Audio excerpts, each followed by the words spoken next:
ধন্যবাদ।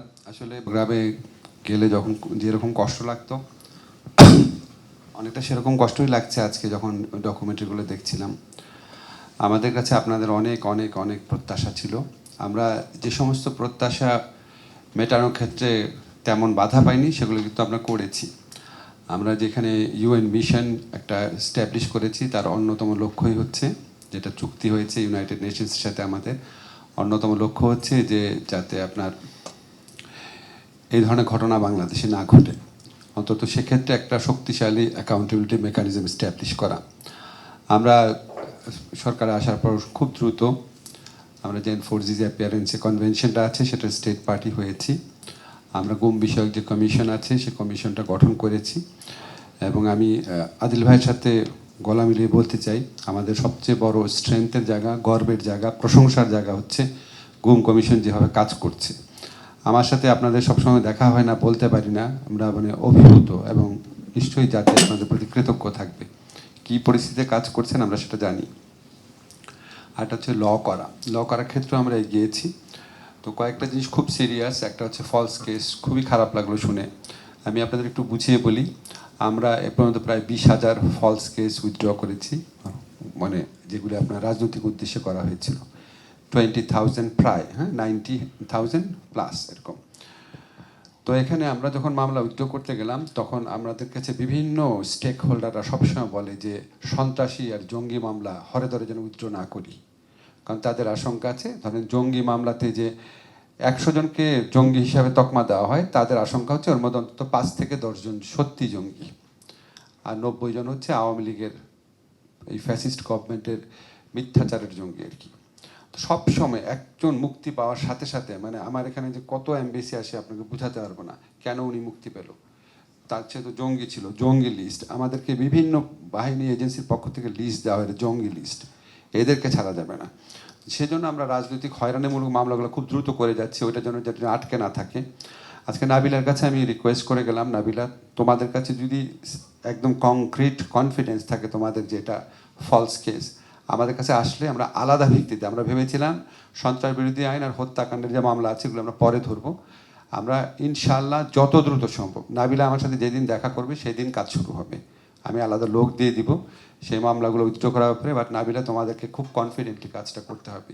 একটা যদি ধরো তোমরা 30-50টা লোকের নাম, 50টা কেসের নাম দিলা, তার মধ্যে একটা যদি ভুল হয়ে যায় তখন কি ধরনের প্রেশার আসবে, তুমি প্রেশারে কাজ করে তুমি জানো, বলবে জঙ্গিকে ছেড়ে দিচ্ছি আমরা ফলস মামলা বলে।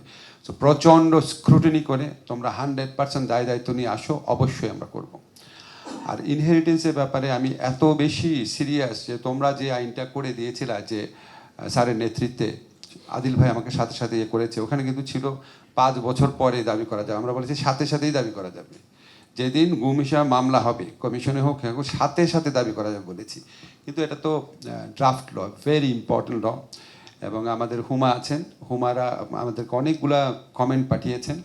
হুমা যে কমেন্টগুলো দিয়েছেন, এটা United Nations, from a United Nations body we receive some comment.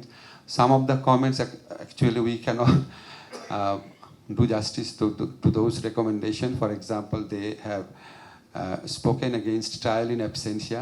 It's not possible given the circumstances prevailing in Bangladesh. And they spoke for the, actually are good for abolition of death sentence. I mean, apart from these two recommendations, we'll of course take account of other recommendations very seriously. Amra, we are planning to hold a meeting, consultation, khub druto. Amra will invite the whole disappearance commission, আমরা সানজিদাকে ডাকবো, আমরা গুমের victim পরিবারগুলোকে ডাকবো। আমরা draft লটা নীতিগতভাবে একটু তাড়াহুড়া করে করেছি, কারণ 30 তারিখ এনফোর্স ডিসঅ্যাপিয়ারেন্স ডে ছিল। এটা আমাদের খুব একটা, মানে খুব এই ডেটটার দিকে তাকিয়ে করেছি। But this is not final law, আমাদের এরকম নজির আছে নীতিগতভাবে পাস হওয়ার পর ডিজিটাল সিকিউরিটি অ্যাক্ট, এটা 1.5 মাস 2 মাস কনসালটেশন হয়েছে।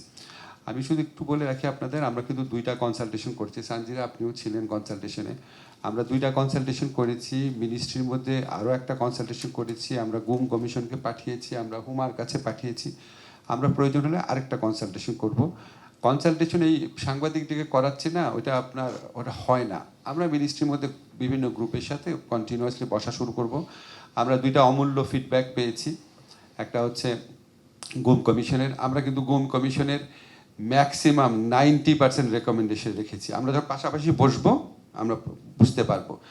আর হুমায়রা যেগুলি পাঠিয়েছে, কিছু জিনিস আমাদের দেশে কনটেক্সটে রাখা সম্ভব না, কিছু জিনিস অবশ্যই বিবেচনার স্কোপ আছে। সেটা আমরা খুব সিনসিয়ারলি আলোচনা করব। এটা আমাদের জন্য একটা অনেক বড় চ্যালেঞ্জ। এই আইনটা আমরা একটু দ্রুত কেন করতে চাই আমি আপনাদের বলি।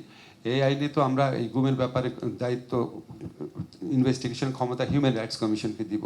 ফলে হিউম্যান রাইটস কমিশন আইনটাও করতে হবে। এখন আমরা যদি একটা কমিশন আর হিউম্যান রাইটস কমিশন আর একটা গুম কমিশন ক্রেডিবল যদি স্ট্যাবলিশ করে না যাই, এই কাজটাকে আমরা পরে সরকার উপর রাখবো বলেন? এটা তো আমরা করতে পারি না।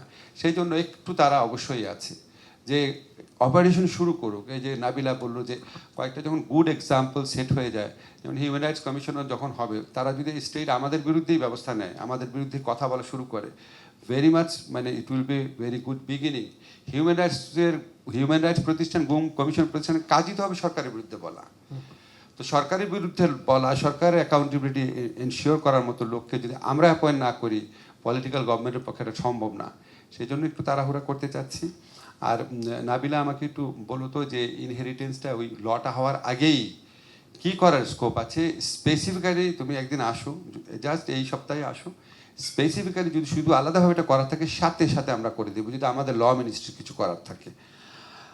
আর আরেকটা কথা আমি বিশ্বাস করি, আমি জানি না আপনারা আমার সাথে একমত হবেন নাকি, আমার ধারণা, আমি সরি এটা বলতেছি, আমি ধারণা পৃথিবীতে ভালো লোকের চেয়ে খারাপ লোক বেশি, আর ভালো লোকের চেয়ে খারাপ লোকরা অনেক বেশি সংগঠিত। যারা ভালো লোক আছে তারা অনেকাংশে খারাপ লোক দ্বারা এত বিভ্রান্ত। গত 1 বছরে কত কিছু যে দেখলাম, জীবনটা এত জটিল মনে হতো না। হাসিনা ছিল, প্রচণ্ড অত্যাচারিত ছিলাম, অনেক অনেক বুকের ভিতর ক্রন্দন ছিল, মাঝে মাঝে রাতে ঘুমাতে পারতাম না। কিন্তু মানুষ যে এত জটিল এটা তখনও আমার এত মনে হতো না আর কি।